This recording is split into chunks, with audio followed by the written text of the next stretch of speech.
Hey guys, it's Jonathan from the Howard Hospitality Group. I It's Thursday, December 4th, 2025. I had mentioned that I might come back on Thursday and do a live stream, and I wasn't sure if I was gonna be able to because today I was actually out hunting for locations, and I haven't done it myself, by myself in a long time. I did it a little bit kind of towards the end of last year and a little bit into this year.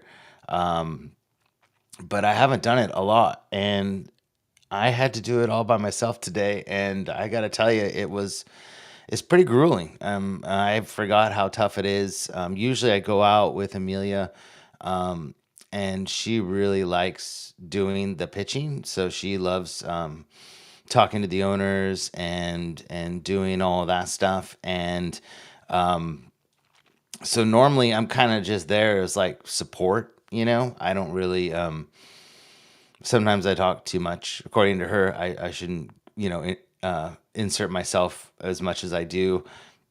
But we went out, or I went out today, and so I wanted to kind of do maybe like a quick live stream. If it goes a little longer, that's fine too. I'm home. Um, and Natalie won't be home till later, so I got some time. But I thought maybe we could get together and talk about pitching locations and stuff like that. And this has been a pretty big topic in the Vending Academy lately too. So um, new and old people, that have been doing this a long time. Um, we're always looking for ideas, different ways to approach things. I know that Jen is working on a what do you call it, like a seminar topic to talk about ways to help with that also. But it's always been a big topic in the Discord. It's been a big topic on everybody's mind because I think that anybody can buy machines and put them in your garage, but you got to get them out of the garage, right? So that I think is the hardest part of well, at least for me. I don't mind talking to people, but I don't really care for pitching that much. I think that's probably the hardest the hardest thing for me is to pitch. I mean, it's just it's draining. Like I went to a lot of locations today and went out, and we have a pretty good system of what we say, what we do, the materials that we have to go out and talk to people, and I think that is part of the game. You got to go out feeling confident. But it's also, just being confident in yourself. And I think I started out pretty rough today. Let's just put it that way. I went to quite a few locations. I decided that I had to go to Costco first, and pick up some stuff. So I was like, I'm gonna go do an area up there first, and I had a list of places, and there's some really good spots up there where the Costco is, and then there's some kind of not so good spots, like, I mean, they're good, but they're probably not like banging spots. And so I decided to hit the spots that weren't that great first, just to kind of get warmed up and to get myself kind of in my momentum and feel, get the mojo back, because it's definitely one of the hardest things that you can do is pitch. And so, hey, Elite, how are you, sir? Um, so yeah, I thought maybe we could, chat about it. If anybody wants to join me, I could try to send out the link somehow here. I think I can figure it out. Maybe we can get a few people on here talking about it. But if not, we could do it on the comments too. But the idea is, you know, pitching ideas, ways to do it better.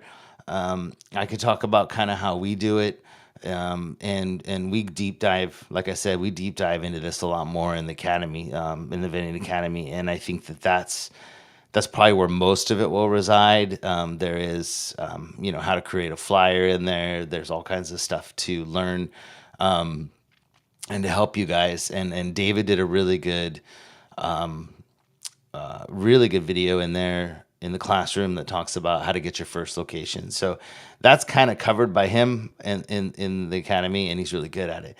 Good evening, Brolican. How are you, man? So I think that that's kind of what I wanted to talk about. I can kind of give you guys the rundown of how it went.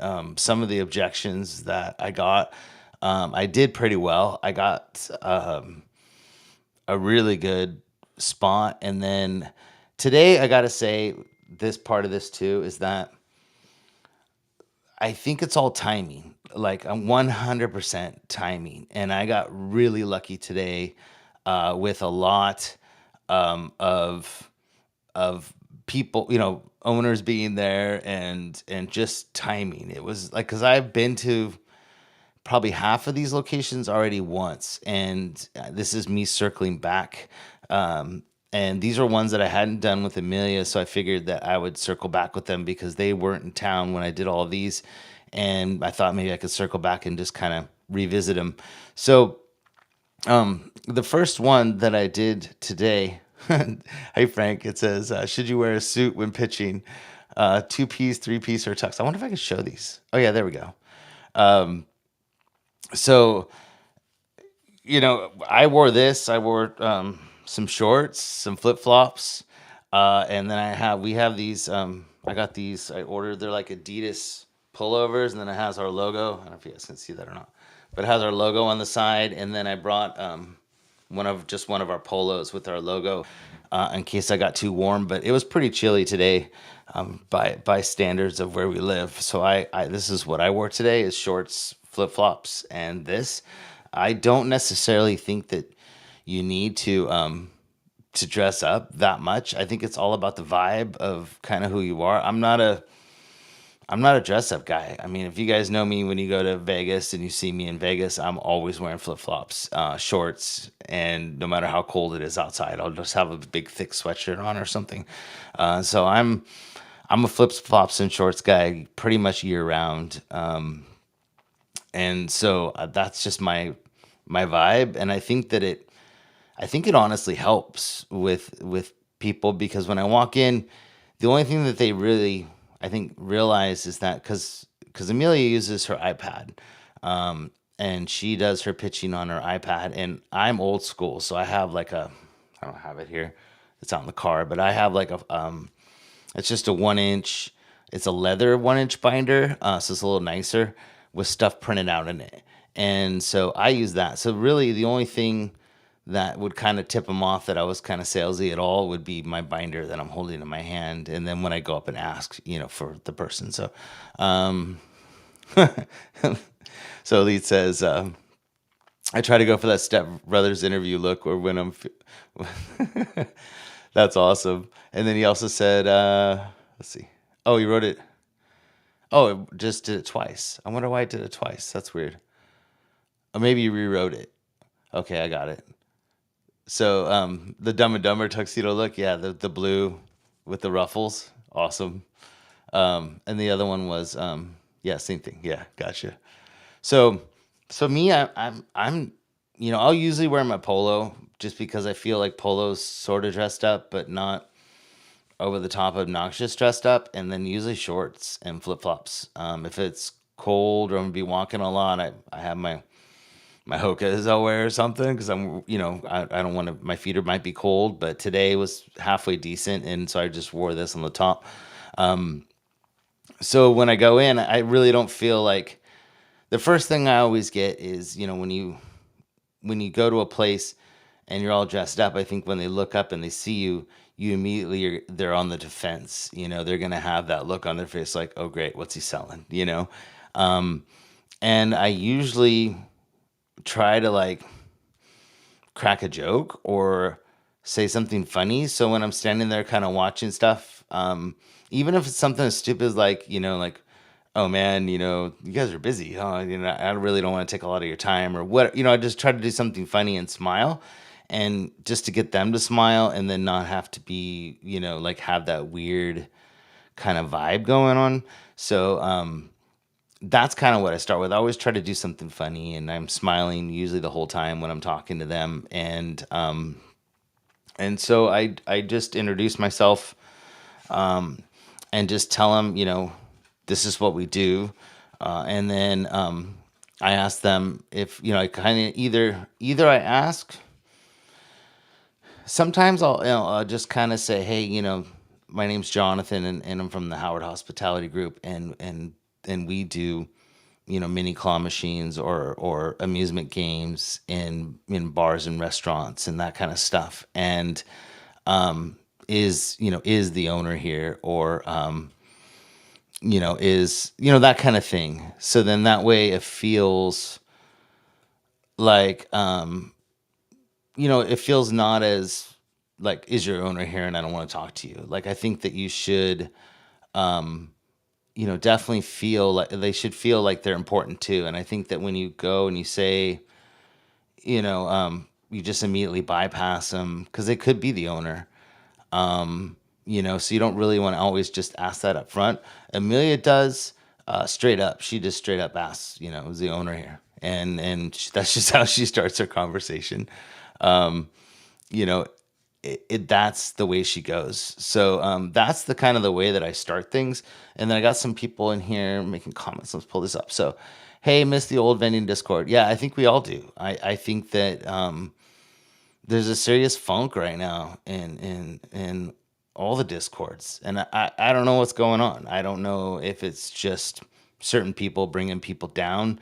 Um, but the Discord used to be a very positive, kind of exciting place. Like I used to love going in there and seeing what everybody was doing and what they were working on. I mean, I still go in there every day in both Discords, the Galaxy one and the LaFun one. I'm in there every single day, checking messages and stuff and seeing if I can help with anything. If people get their questions answered, then I don't chime in, but I'm definitely in there pretty much every single day. We did have a time where we were in the process of moving, so we were. I just didn't have the time. I mean, we were just buried, and we took time out of the Facebook groups and the on our YouTube and the live streams and all that. Excuse me. But now we're back, and I think that now I got more time and I'm settled, and I think I can, put more time into it. Same with the kids. They're really putting the time in now. And I think that there's definitely a funk, and I think it needs to go. I think that, people in there that are negative need to go. I mean, it's just, I don't know for necessarily if the mods need to kick them out. I just think they just need to leave. I mean, we don't need that kind of stuff. And that was another reason back in the day, that we started the Vending Academy, was to have a positive place. Same with, we have a Facebook group, Let's Talk Vending. The whole idea of us starting that was to have a positive Facebook group. That most of the Facebook groups you go in is just people bashing each other and talking smack about stuff. And I don't have any patience for it, honestly. I think that it's super unprofessional, the way people treat each other. I think that the bashing of, any type of businesses, so whether it's like a distributor or a supplier of toys or whatever it is, to go on somewhere and just bash them is absolutely ridiculous. I think it's just shows, who you are and your caliber. And pretty soon, keep doing that stuff and you're gonna be blackballed in the industry. I mean, they're just not gonna put up with it. And nobody's gonna want to do business with you. And if that's how you want to do things, that's on you. But I really feel like the Facebook groups, the Discord now, I feel like it got into this really weird funk, like at the beginning of the year, where you have a lot of jealous people, or just people that just don't like other people doing well or helping other people, or they'll come in and they don't help people, but as soon as somebody else does, they're wrong. And it's just like the whole thing of jealousy and bad juju is just not good. I mean, the whole thing is that we love helping people. We've been doing it from the beginning. All of our stuff that we sell on our website is designed to help people. It's designed to solve a problem and help people make more money. That's what we want to do. Same with the Vending Academy. The whole point of Vending Academy is to get as many people in there as we can, so we can just feed off each other. Everybody needs to grow. Everybody needs to share. and it just be a positive place. And it is like, you can talk to the people that are in it, and it's a lot of fun. I mean, our meetings have been going like 2 hours long, twice a week. And people are just, it's a safe space to share. It's a safe space to grow. And I think it's like the old Discord. That's the vibe that I'm getting from it. And I'm super excited. I mean, I think that, it is what we've been needing for a while now, just because everything kind of went in a funk. So your comment, Ben Rendon, is 100% true. We all miss it. I thought that the Extreme Vending Discord was top notch. I mean, it was like, you went in there and it was just so helpful. I mean, everybody's like, oh, dude, I do that too, and this and that. And, this is what I do, and great job. And, there was that vibe going on. And, it just, you had a couple bad eggs that came in, and they weren't succeeding, and they weren't good at what they do, and they were jealous, and they just come in and just try to destroy people, and it's just absolutely horrible. Same on the Facebook groups. That's why I'm not in any of them anymore. I don't waste my time. I'm looking for positivity. So we're doing great. Our business is doing awesome. Our website's doing awesome. We have a lot of great friends, a lot of good people in the Vending Academy. David's doing great, Matt's doing great, all of us are doing, Jen's doing great, we're all doing awesome, and it's just positive. So we want to share that positivity, and I think that if I can go in and help people in the Discord now, I will. You guys can always reach out to us. I'm happy to help anybody with anything. If you want a lot of people's help, join the Vending Academy, and then that way we can get everybody together. So anyways, let's go. Does Rainey have any new machines after the spin and drop? She did her, what size is that? 19-inch machine. I don't know if you saw that one. She's got a few more that are coming out that are pretty sweet, and they're not really announced yet, but there is some more stuff coming out. But there was I think Elite can tell me, because I always get the size wrong. I think it's 19 inches is what the size of it is, and it's got the cool lights at the bottom. That one is it was the next one that kind of came out after the spin and drops. So let's see. Next one is, my least favorite part about pitching is the following up part. To me, I like the following up part more than I like the pitching. The real reason is because it's very intimidating going into some place for the first time, not knowing who to talk to or what to say, and getting the vibe, and just the whole thing is just super, to me it's like it makes me super anxious. Excuse me, hold on a second.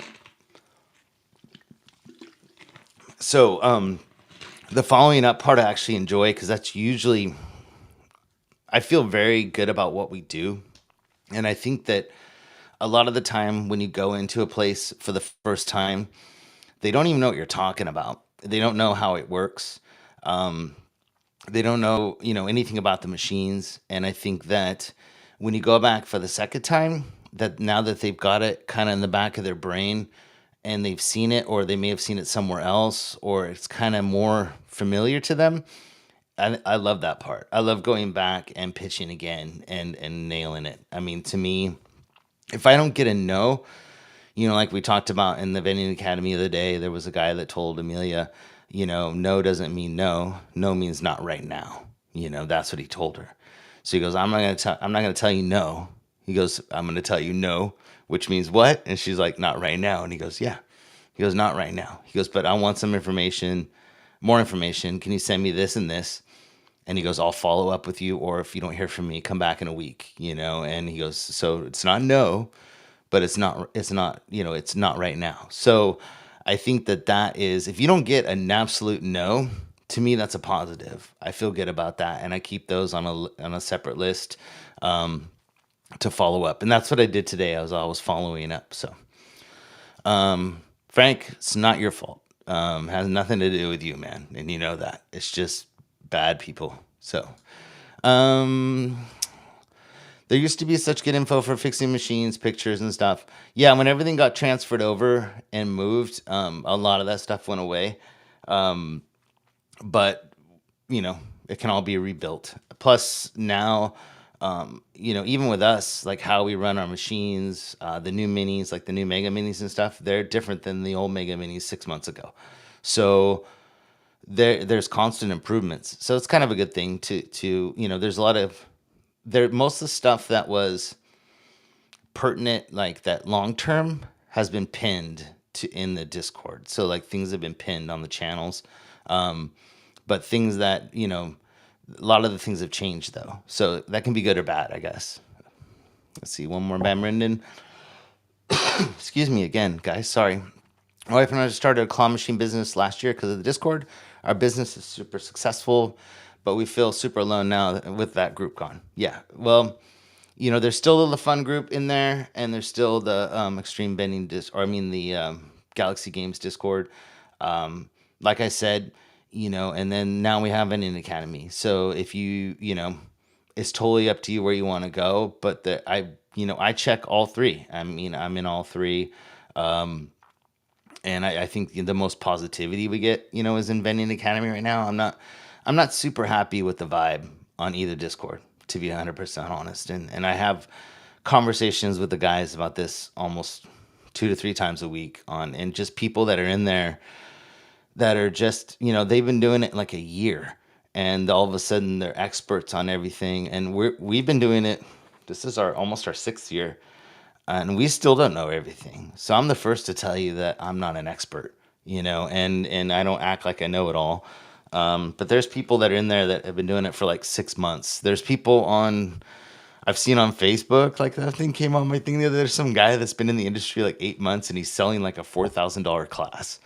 And it's like, are you kidding me? Like this is ridiculous. So careful where you get your information from, and we're not to say that we're the masters of anything. There's a lot of Facebook groups that are okay, with a lot of vendors that have been in there a really long time, but most of the time, they're not really that willing to help, which is unfortunate. They'd rather just make fun of new people. And so I would I'd recommend, if I was new, I would stay out of Facebook groups, period. I would just get out of there, just go for positivity. I think the Discord's probably a little more positive than the Facebook groups.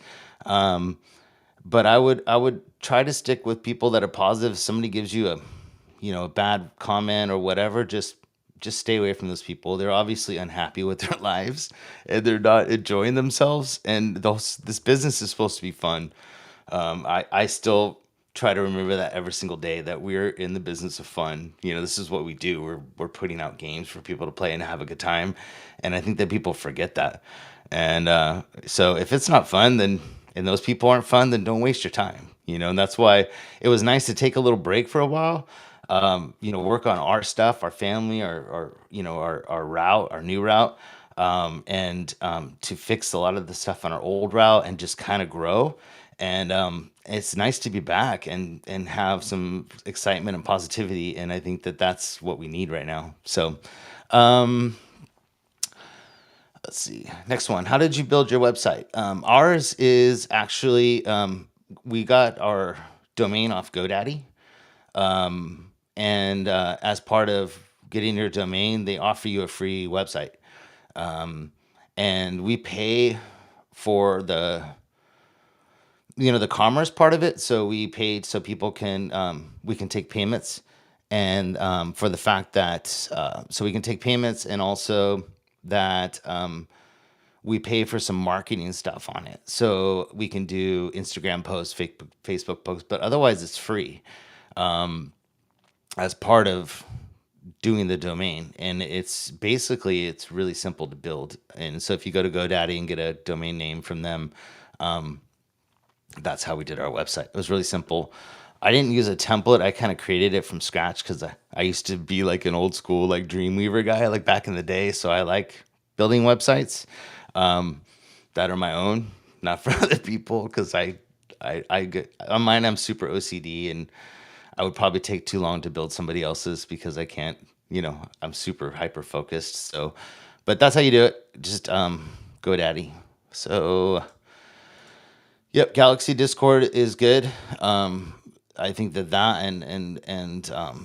I'm hoping that things get more positive. That's all I'm gonna say is that I really feel. Oh, and then he put the link in there for you. Good job, Frank. Thank you. No, no coffee, and I forgot it. It's actually it's in the other room. I got my water, but I think that I really want to see that change. And I usually don't say much about stuff, but I think that now that I'm, older and everything else and been in the industry for a while, if I don't like something, I'm going to tell you guys. I think that it's, it needs to be said. I think the negativity needs to go. I think that certain people, if I really feel like people that, which is another thing that we used to have, I think in the old Discord, was if somebody was being mean, like people said something, they're like, dude, enough, we don't want to hear it, or hey man, knock it off or whatever. And then I just go in there and I see people just.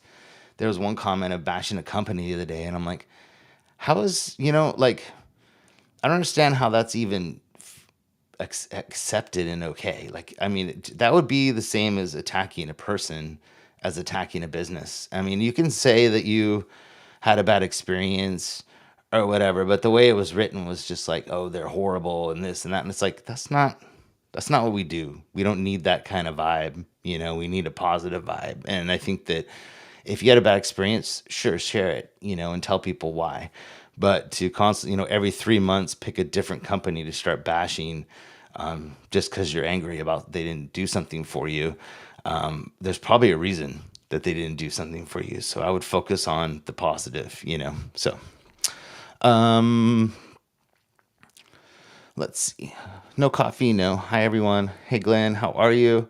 What's your outlook? What is your outlook for claws in 2026? Do you think sales will be higher or lower on the claw machines or on location wise? Like, do you mean like, do you think that we'll have more sales, like, personal on our routes, or are you saying like, do you think that there'll be more claw machines sold to people? I know that our November was down. I don't know about everybody else's. I mean, we always fluctuate. But I know that we were down a little bit in November. October was okay. I think that there's some companies out there that that they're in the industry, large companies, that they're putting claw rooms out that are just there. You can't win, and so their ratios are set like they make it so you can't win. And I think that that's not good for our industry. I think that that's probably going to be a little bit of bad rubbing out. I don't think that that's good. I'm not happy about that. Most of like our locations, I've actually been in there servicing spots and heard our locations, somebody say, because it just seems like, oh, those things you don't win at those things or something.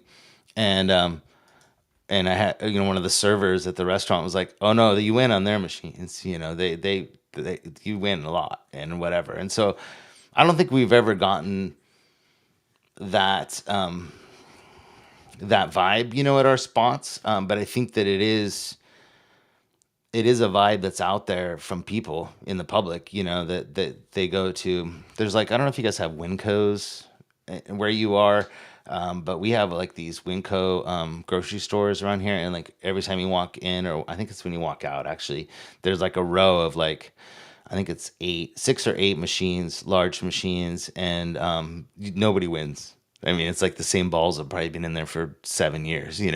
Um, and I think that kind of stuff is bad for us and stuff. And I think the Walmart ones are set that way too. Excuse me. And so I think that kind of stuff is bad. So I'd say, there's always a saying we've had, for the longest time in the industry, which is, winners make players. And I think that as long as you keep that momentum going and that vibe going at your spots, then you'll do just fine.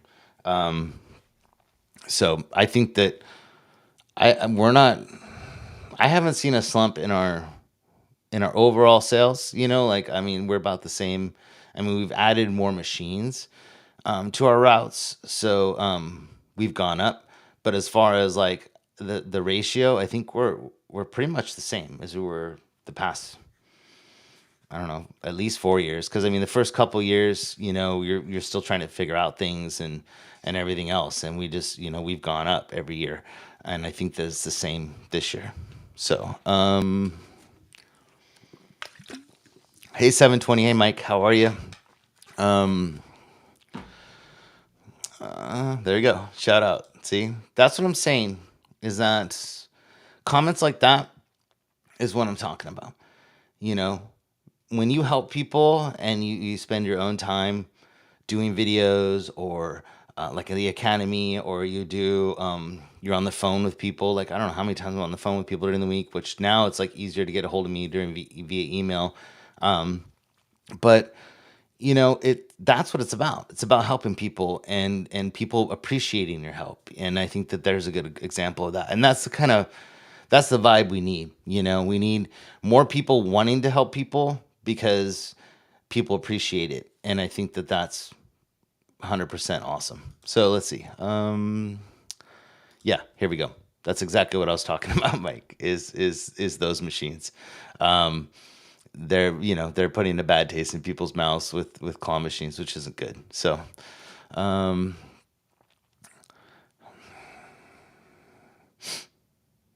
so it says Brawler Concept. I tell a secret. There's a big vending company that uses find a key machines. I was told by a technician the company doesn't put the keys in the machine. It's all about profit. Um, Hold on. Sorry, I got a cough today. Yeah, that's no good. You should always have people win. I mean, we're guilty of pushing our, we do golden eggs, or sometimes we do pokeballs or whatever with a key in it. Um, but we're always guilty of pushing them down. But we try to make it so they're at least winning every now and then. Yeah, not just not putting them in there. I think that you need to put the key in the machine. That's no bueno. So let's see. So yeah, good job, Mike. Thank you. I think that that's what it's about. Mike and I were on the phone today talking about a bunch of stuff, and that was one of the things that we talked about. We were talking about Vegas, and then we also talked about the discords and about the vibe. Mike, Matt, David, Jen, all of us. We talk all the time about what's going on. Frank, as all of us, and I think that we want it to change, and I think that it will. I think it just needs more people that are positive. I think a lot of people left because of the negativity, which is a bummer because there was a lot of really good knowledge in there and a lot of help. So I'm hoping it flips. But anyways, shout out to Frank. Yes, sir. Thank you, sir. um, Caden. So it says, what's a good ratio for a machine with average toy price of $1.50? So it depends. This is what's kind of great about your machines is that you can control your ratio. You can control your profit margin. So that's kind of up to you. What do you want to make? If we run most of our machines at 1 and 8 or 1 and 10. A lot of people run them as low as 1 and 3. A lot of people run 1 and 6. That tends to be a pretty popular ratio. I think that it depends on what you want to make. We feel like we want to make okay money, but we're not going to put it at 1 and 15 or 1 and 20 because nobody will ever win. So, and depending on the machines and where they're at, so like ones that don't get as much play, usually our ratio is a little lower because then we want more people to win because they wouldn't be winning as often because they're not played as much, if that makes sense. So sometimes in those locations we will lower our ratio a little bit just to get kind of more winners. So then it kind of gets the vibe going in those locations.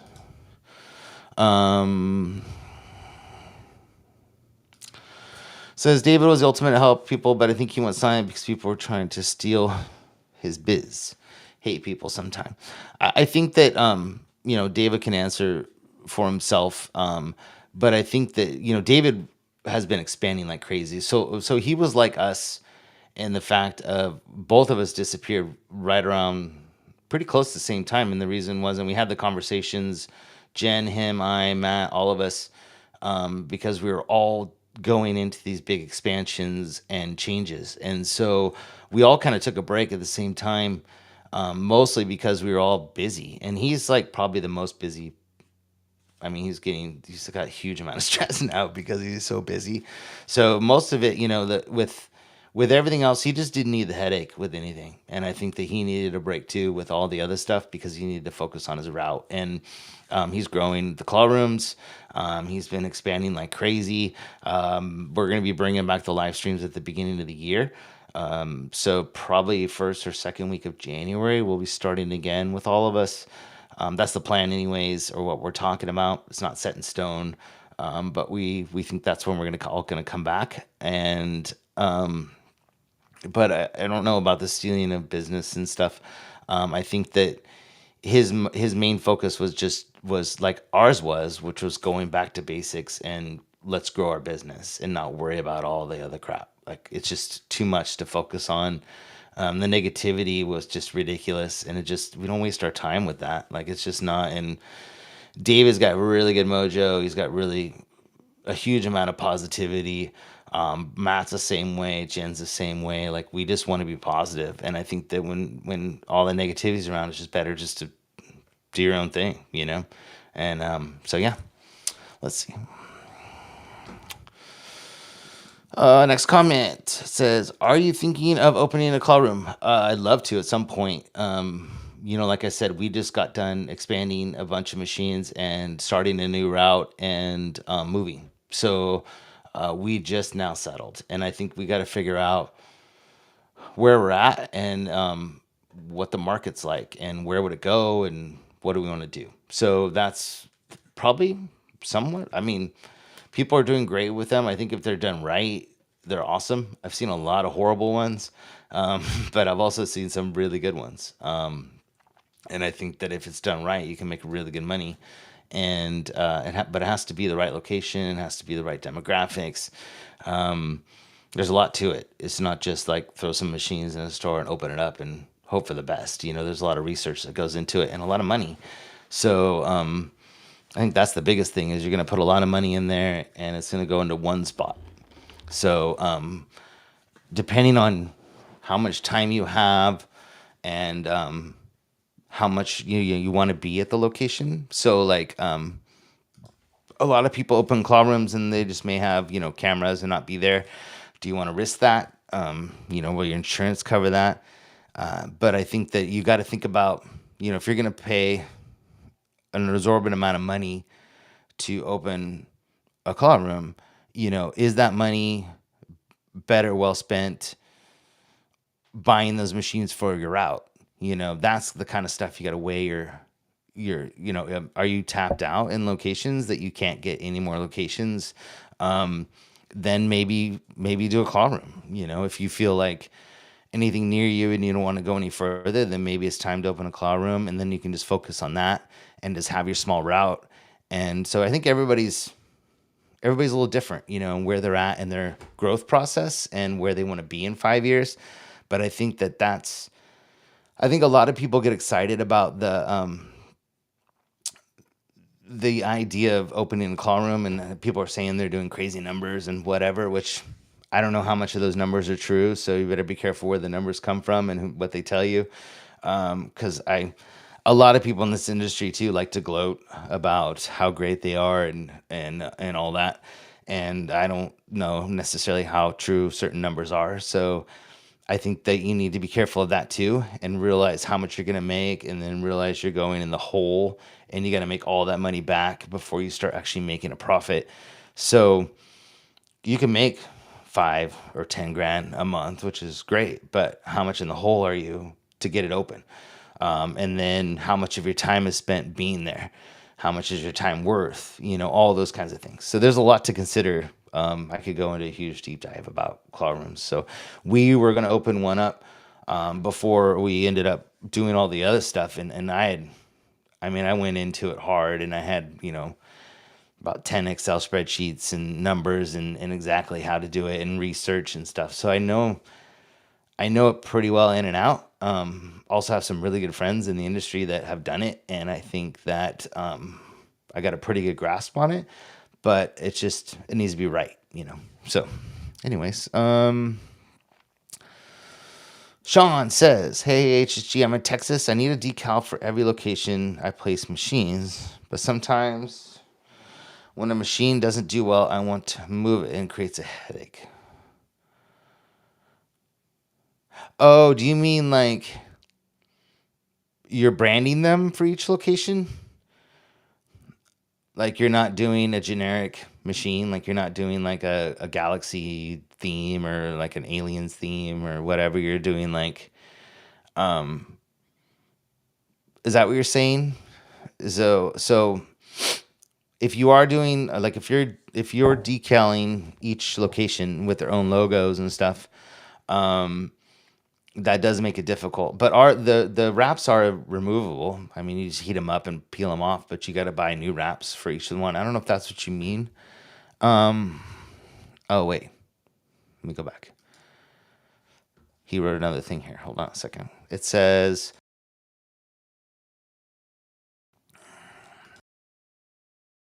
"Oh, you're talking about a license. Sorry, state controller. I have to get approved per location, but they allow me to place." I got you. So Matt has that issue too. He's in South Carolina, and each machine needs to have a license or be licensed by the state.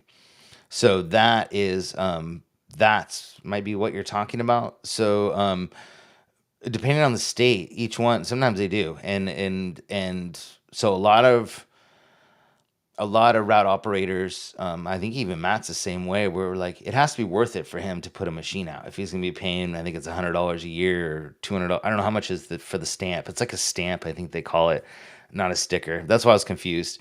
Um, but that is pretty normal in some states. I know South Carolina does it. I don't know, not in California. You're not required to put a stamp on those machines. Um, but isn't it stamped for the state or is it stamped for the city? I guess that's where I'm confused. Is that why would each different machine need to have a new stamp? I thought that it was just one stamp, or maybe the stamp is for the location. Sorry, I just rambled for a bunch of. So I don't know how that works for your state. From the way I understood, Matt said, you have to get a stamp for that machine to be able to run it in the state. But I don't know if that's necessarily right. So because I haven't ran into that, so that would be a Matt question, honestly, or your state. What the rules are. But if it's still in the same state, I don't know why you'd need a new sticker every time. I would think that it would work no matter where it was at. I think you could just go to the controller's office or whatever, and then just change the location assigned to that machine. I would think, but maybe I'm wrong. So, but we don't have that issue. No, not in California. I don't know if Frank does in Colorado, if he does. And then Kevin says they don't strictly enforce it. So maybe Kevin's somebody you need to talk to. I don't know. It depends on how by the rules you want to be, I guess. I have no say in that, and I have no comment on that. So it's totally up to you and what you want to do. No, not in Colorado. Okay, so um, let's see if I missed any comments. People saying hi to each other. Okay, I think I'm caught up. Um,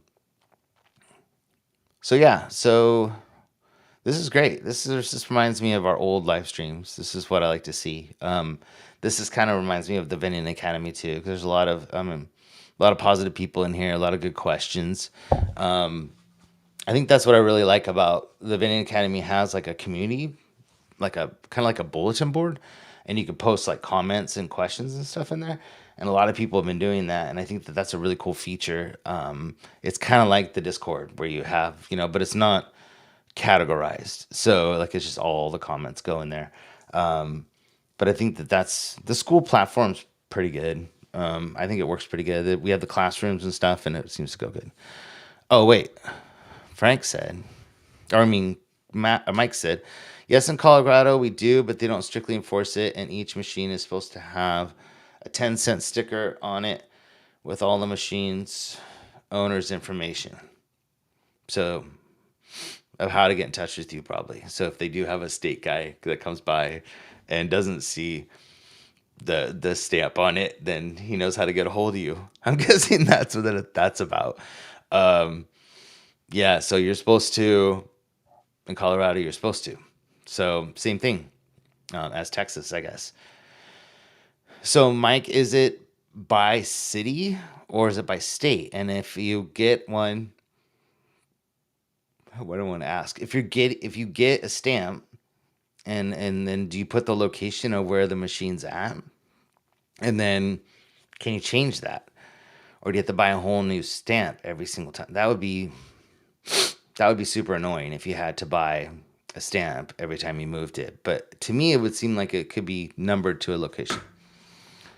Um, Frank said, I never received my decal stickers. I never pressured for them, but I paid for them. So, yeah. So that's the thing, is that they probably don't. That's probably why they don't enforce it, because they don't even send them out when you order them, right?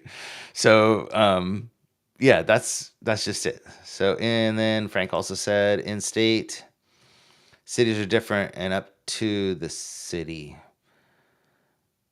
Okay, so if you get a state one, you don't need to get one if you moved it from another city in the state, right? You just have one for the state. And then each city probably has their own rules on what you do with them. So like sometimes in the cities they have codes that you have to follow, or rules on claw machines, and some consider them gambling, or they have to be a game of chance, or they have to be win every time. So it probably depends on city. And then Mike said, some cities have amusement licenses, most of them don't. Yeah.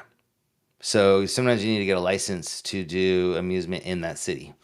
So there you go. This is Colorado though, so this is by that state, not by other. So up to the city, North Glen, for example, needs another sticker for that city. So there you go. So you have to get the state sticker, and then you have to get a city sticker, it sounds like, which is super dumb.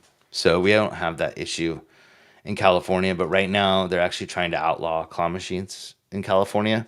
I don't think it's going to go anywhere, but they're trying to they're trying to say that they're gambling devices.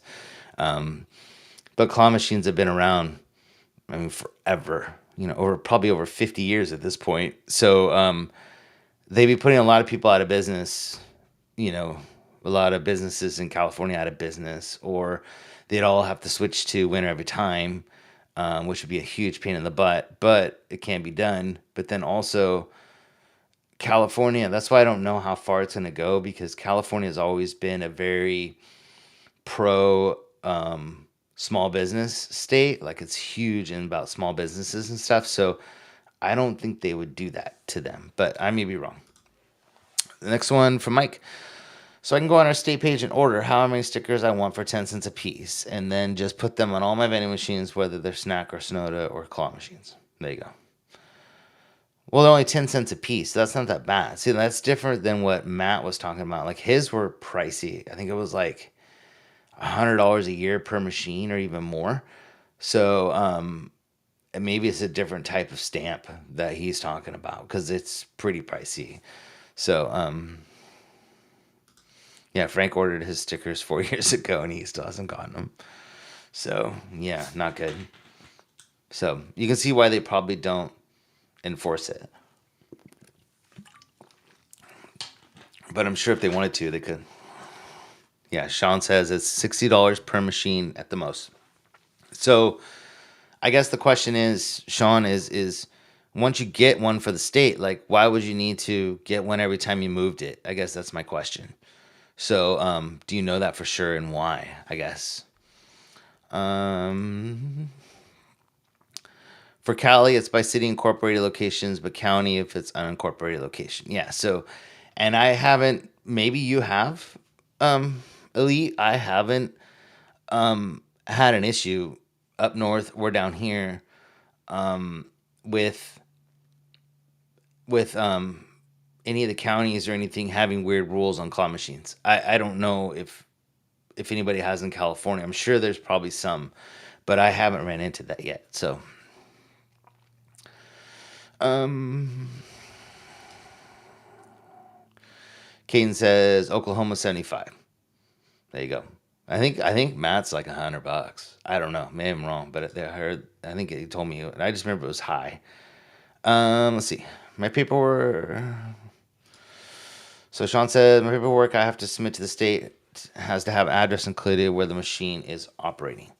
So I guess my question would be, can you change that? Like if you can you call the state and say, these are movable machines, like they relocate them. Can I relocate it and give you the new address? I would assume yes. More than likely, to be honest, like if somebody checks to see if you have a sticker or a tag, they're probably not going to call it in and make sure it's valid for the location it's at. I mean, they probably look at it and go, oh, well, he paid for his stamp. So, unless they're super OCD, but who knows? I don't know. So, Jared Morris said, hi. Hey, man, how are you? Frank said, I'm new to claw machines. How do I start? Oh, that's a long road. Join the Vending Academy. That's the best way to start. 100%.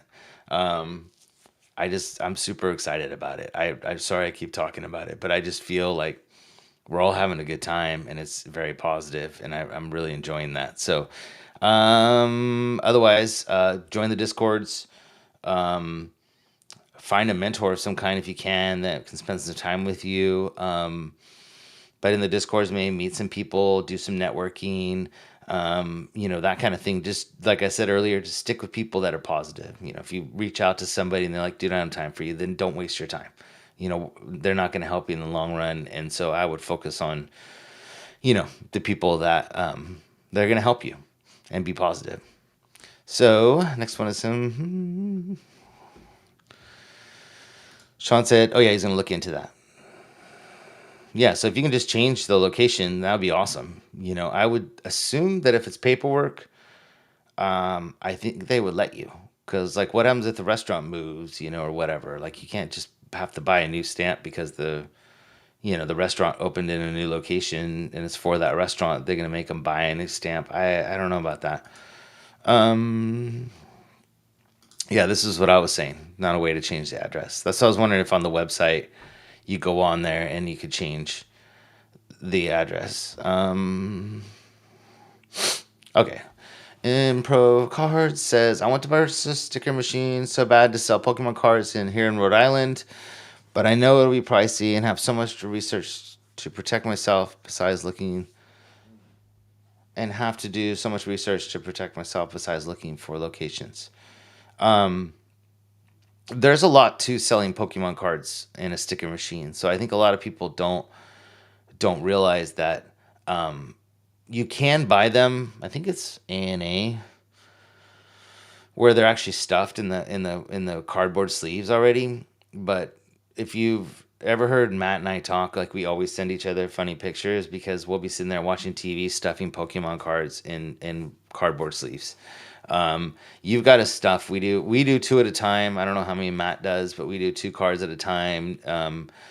We don't do what are they called?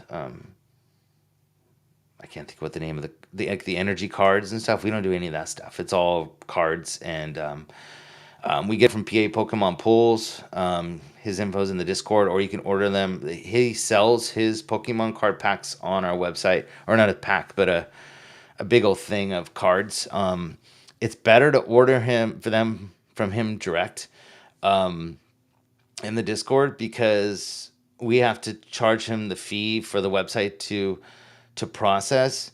So, because we don't make any money on them, we just allow him to sell them on our website just to help him out to get the word out. But if you order them direct from him, he gets all the money versus like minus. I don't know what the transaction fee is, like 7% or something, or 6. No, it's not that much. I don't know what it is, but there's a transaction fee for people to use our website, and so he has to pay that. And so for it'd be better to order them on, just to contact him in the Discord, and so contact him on the Discord, and then order him from him direct. Message him and order him from direct. Is that you? It's me. I'm on live. You want to say hi? Hi, guys. So where were you at? I was at McDonald's with my friend. Oh my God, nice. Well, welcome home. Hi, Dusty. Cool. I don't know if you're hungry. I can make dinner here in a little bit. You hungry? A little bit. We can always wait for my mom to get home, though, right? Yeah, if you want to. Okay. Sorry, guys. So you have to buy sleeves. The cardboard sleeves. You got to buy the machine. You got to stuff all the cards. So I think a lot of people don't know all of that process that goes into it. So make sure you realize that you're gonna have to buy a big box of cardboard sleeves also on top of buying the machine, and then you're gonna have to spend your time stuffing them. And then stickers and tattoos. We have some black ink tattoos that sell almost as good as our Pokemon cards, but still not as good. So if you're doing, 3 full rows of Pokemon cards, fine. But if you're gonna do stickers and tattoos, just realize they don't sell as well as Pokemon cards. So, let's see what's next. Okay. Yeah, he's saying so. Like, can you mail in a new address for the location? Like, I would think there'd be a form, kind of like we have DMV. I don't know if you guys have Department of Motor Vehicles in each state. Like, that's what it's called. But that's what ours is called, California DMV. And like, you can submit forms online and stuff to change things. I'm wondering if it's like that. So, Hunter Rhodes said, "How on average, how much are claw machines making per month on an average location?" It depends. It's hard to say. I mean, like, you can have really good locations and then not so good locations, and then you have how much do your product cost. So where did you get your toys? How much do they cost you? And then what ratio are you running in a machine? So how much money are you getting back? So once you figure out all of your costs, then that will tell you how much you're making. That's different for everybody. So it's really hard to say. And then you may have just an okay location that does like $50 to $75 a week in sales. Or you may have a great location that does, $600 to $1,000 a week in sales. It just depends on your locations, and how busy they are. So it's really hard to say. It all depends, but it's different from everybody. Like I said, when you start out in the beginning, you're always going to make less, because you got so many upfront costs of buying your machine, buying your toys, all the stuff you need to get your route going, and tools, or toy storage, and all your stuff you're going to be buying to get going, that you're in the hole quite a bit to get started. So you're not really making any money for a while. And I think a lot of people forget that. It's like, oh, I'll just buy a machine and then I'll be making a ton of money, and that's not how it works. So that's the reality of it. So everybody thinks you can make a ton of money, but you got a big hill to climb before you start coming down and making money. And then most people actually take the money they make and then they reinvest it. So they still don't make money for like a year, 2 years maybe. Ours was like 2 years. So we just put all our money back into it, just kept feeding it and buying more machines and growing and growing and growing. So, but you can definitely, it depends on what you want to do. So sorry, I don't have a definite answer for you. It all depends. So, so sorry, Amelia's messaging me. So hold on one second.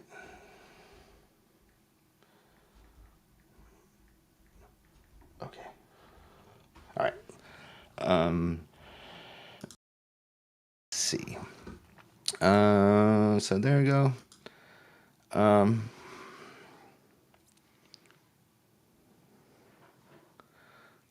What's this? LOL, it's Kevin. Oh, is that Kevin? Kevin? Which Kevin is it? Is it Kevin we all know, Kevin? Oh, let's see. I want to do something different. I only want to sell Halo rares or better, but I would want to charge dollar event. We charge dollar per vend on ours, and we have a mix of good and sorry, hold on one second.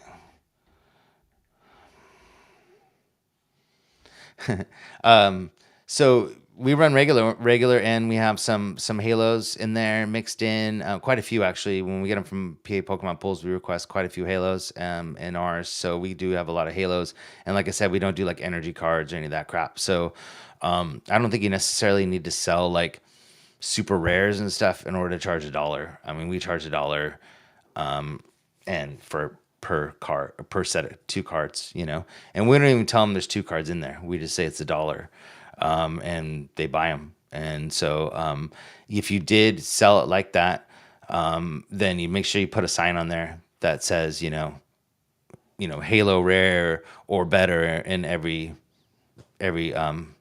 vend or whatever you want to put on there. So then they know that you're getting. Quick Play did that on one of their machines. They did a machine that was like that, and it said something to that effect on their machine.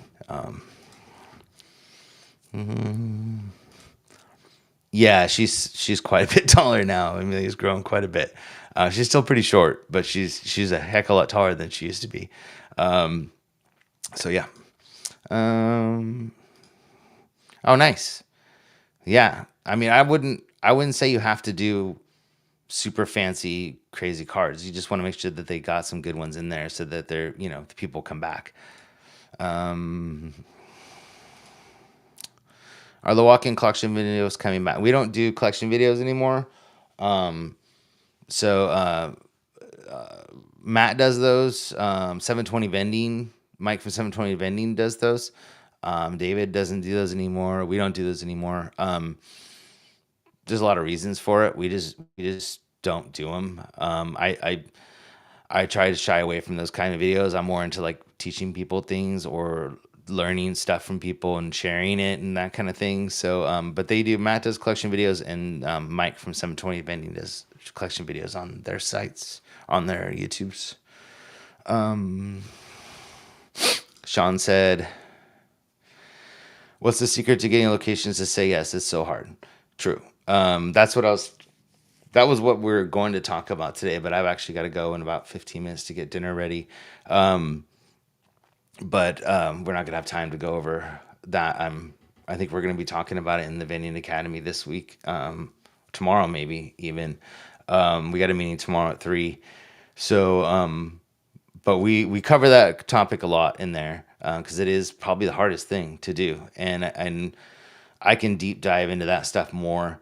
But we have a process that we do. We have a step by step thing that the things that we say, how we say them, what we share, what we don't share, how Amelia does it with her iPad versus like how I do it with a booklet of photos and stuff, or like a pamphlet, that I put together. We have different approaches. They both work. I was very successful today, which is awesome. But she's successful all the time, so maybe hers is better. I don't know. But she's way better at it than I am. And so you can tell, I mean, she's got the personality for it. I'm an old guy, so I'm probably not as good as she is with. I mean, like people just love her. And I think just some old guy coming in trying to sell stuff is not as enticing as a young girl trying to get a location, So I think that helps a lot. But she's older now. She's not small anymore. And so like we were talking in the Vending Academy last week. I mean, she gets drilled pretty hard. It's like you get a lot of owners, especially around here, that they're proud of her for what she's doing, but they also want to like kind of teach her a lesson. Like they want to get her to get some value out of their interactions. So they're drilling her. And it's like they're going dang, but she handles it. She handles it super profesh. I mean, she's like super good with the owners, and this one guy was just hammering her last week, and I just couldn't believe it. So it's not just the normal people that get hammered. She gets hammered pretty hard, and even stuff that I haven't even ran into, they'll just be like, oh yeah, well, what kind of margin are you running on your machines, and no, no, no, and like they're asking her those kind of hard questions just because they want to see how much she really knows. and she answers it. So, yeah, we can deep dive into that maybe tomorrow in Vending Academy. If I see you guys there, we'll deep dive into that tomorrow. I don't really have a scheduled topic for tomorrow, but we can figure out what it's going to be when we all get in there. So, um, he said, I got really lucky there. I got spots on a military base. Nice. We had a lady vendor that was in the Discord for the longest time, and she lived on an Air Force base. I think it was Air Force Base. Yeah, I'm pretty sure it was Air Force Base. And she got the BX, there, and she was doing fantastic. So it's definitely doable for sure. Um, okay, somebody's.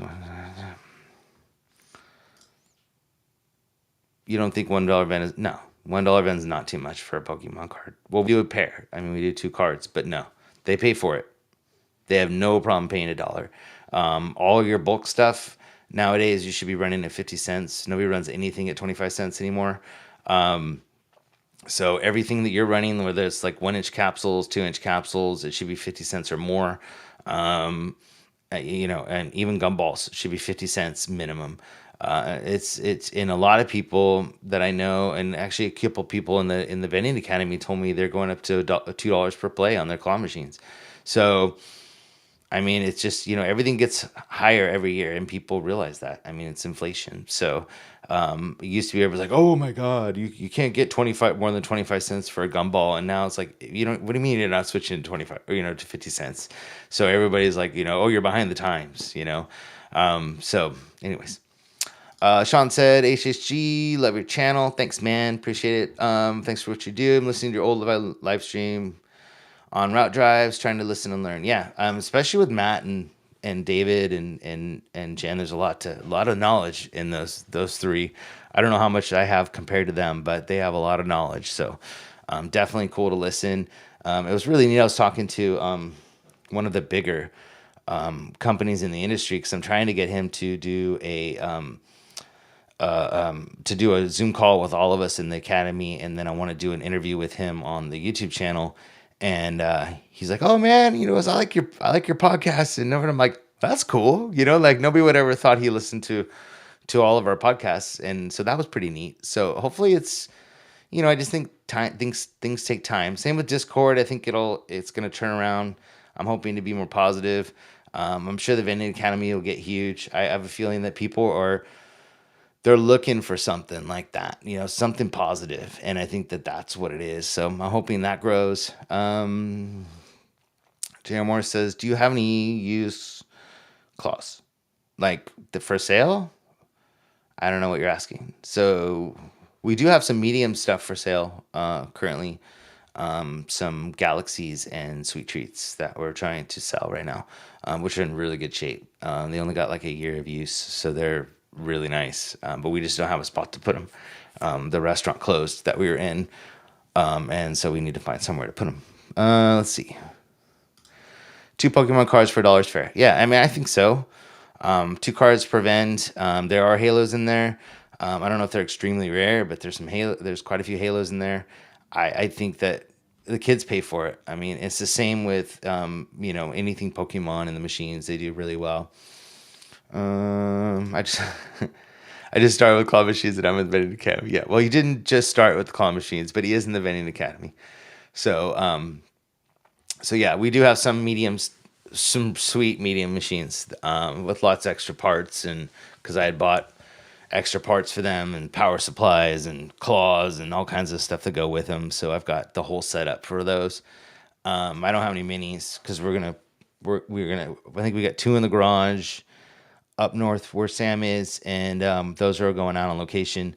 And then the ones that are here we're placing. So I don't have any extra. So okay, I got looks like about 10 minutes roughly before I gotta go. So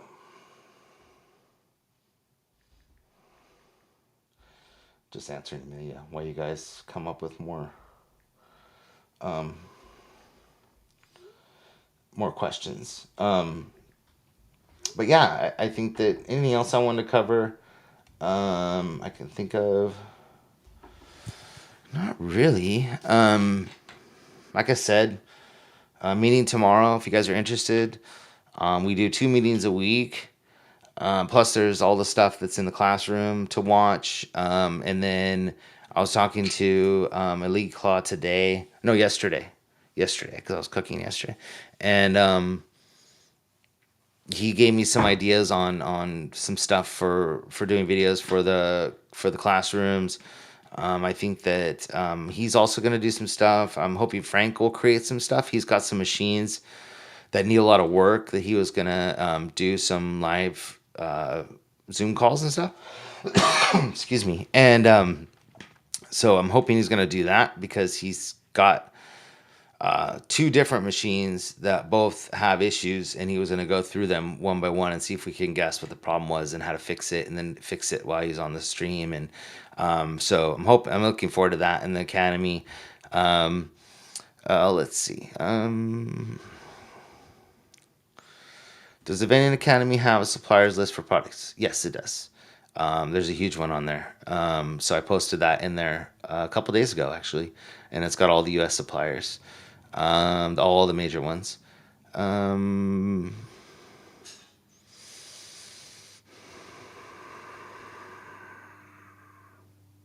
Michael Hoffman. I don't know who that is. Maybe I'm not thinking straight. Oh, Frank says, if I just got my machine, what would be a good place to look for a location? So our favorite are restaurants, 100%. Mexican restaurants are great. They love claw machines. Any kind of boba, ice cream. Restaurants are our bread and butter, though. I mean, those are the ones that we love the most, and those are the ones we go for first. Anywhere that people are, there's traffic. So, like, if you have like a downtown area with restaurants or whatever in the downtown area, and it's just a ton of people, and they do farmers markets and all that, that's where you want to be. You want to be where the people are. So let's see. Brawlicon said, I have to say this, give people variety. I have a 3-slot sticker machine on round, Pokemon cards $1. And what's this say? Oh, sorry, my stuff's covered. Anime or brand sticker 75 cents, and old stickers. I'm like, lots of sticker 50 cents. It works well. Yeah, so you could do different pricing. That's a good idea, actually. Ours are all $1 all the way across the board, so it's $1 for a sticker, $1 for a tattoo, or $1 for Pokemon card. And we definitely get way more people buying Pokemon cards than any of the other stuff. So maybe if we reduced it, that might actually work. I never thought about doing that, but it definitely, that's an idea. It's a really good idea.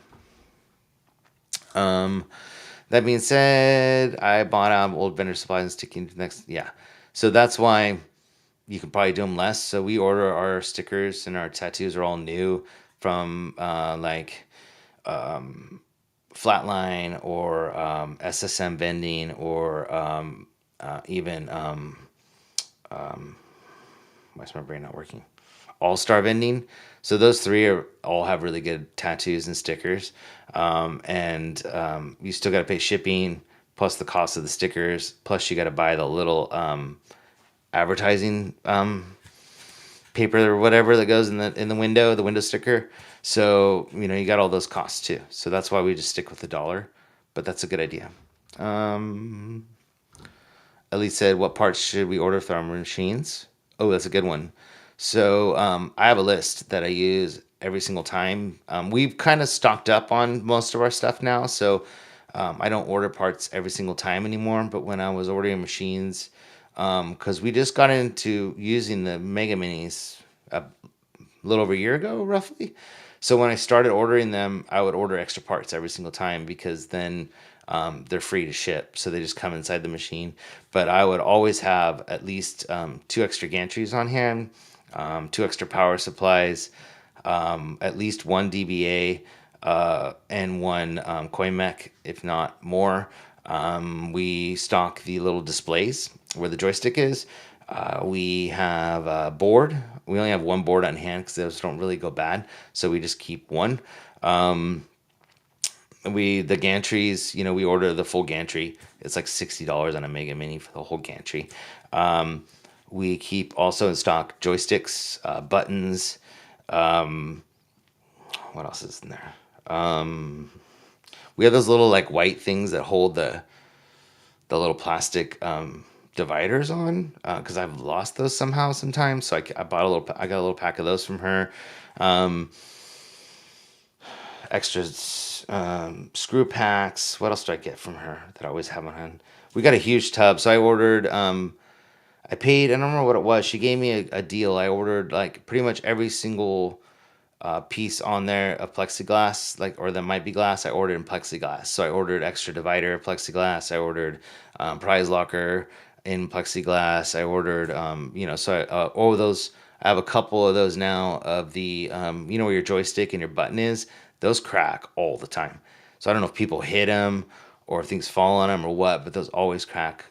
So we ordered a couple of those plastics. We ordered we have power cords on hand, so we have short ones and long ones in different lengths with the direct connect. So they're like computer cable cords, basically, is the same cord. And we have those in different lengths depending on what location we're installing. So we have one so that kind of fits. So when we go to install a machine, I usually look before we go to tell what I need to bring, but I always bring them anyways to have them on hand. You can't use extension cords in California in businesses, so you need to have it directly connected to the machine. So it's very important. Those are the parts that we use most often. Have you ever run into?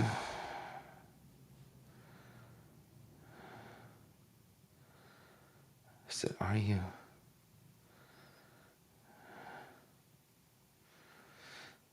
Ever nervous to run? So there's a whole thing with toys, and I would never run non-licensed stuff. So I wouldn't run Mario unless it's from Mario or from Nintendo. I wouldn't run those, and the reason being is that you can get sued for those. So and then there's a whole thing with if you go on the MBVA website and you type in I think it's toys in the search bar or plush. There is an actual whole article that was written with all the rules about how certain plush is supposed to be brought into the country to be safe for children. And that's why when you order plush from inside the States, why it's usually so much pricier than if you order it directly from China. So there's that whole thing too. Like if somebody sues you for something, you don't really have anything to fall back on. So if you bought it from like All Star, you call them up and they say, "Oh yeah, I've got those forms," and they send to you, and you're off the hook. So something to consider. We're not in like in Walmart or anything like that. Dollar Generals for a while we're doing. There's a company that was doing large bulk. It was a large bulk group. It's called Pelican. And basically, don't get involved with them, whatever you do. That's just my recommendation because it's a nightmare. But they basically have a list of vendors, and then you pay a percentage of everything you make to them and all kinds of stuff. So most of those types of stores, like the dollar stores and stuff, those are run by a company called Pelican, and they have vendors that are underneath them that they go out and service the machines, and have to pay them a percentage and buy the equipment and all that stuff. So.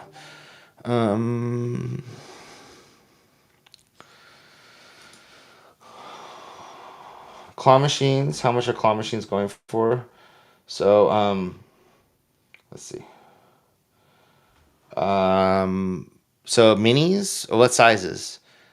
I guess is the question.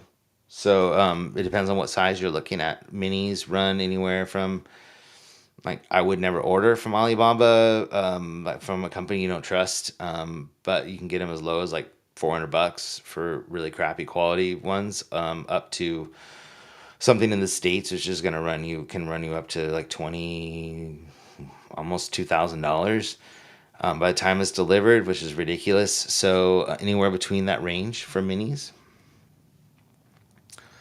Okay, so I got to do these quick because I got to go here and go cook dinner. So let's see.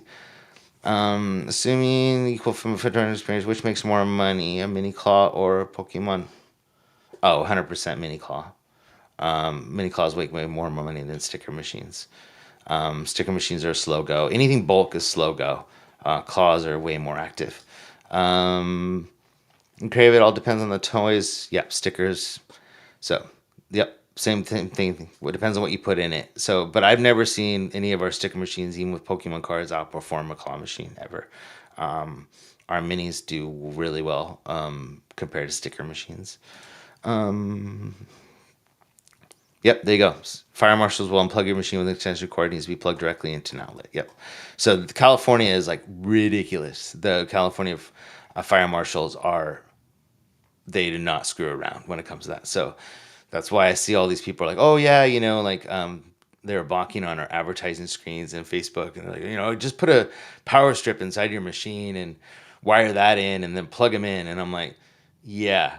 Try to explain that to the fire marshal when the place burns down that you got a wired in or a power strip inside your machine. No, so that's why they plug directly into your power supply with our screens, because we don't want you running extension cords and power strips and that kind of stuff. We can't do that. So, what's the most important thing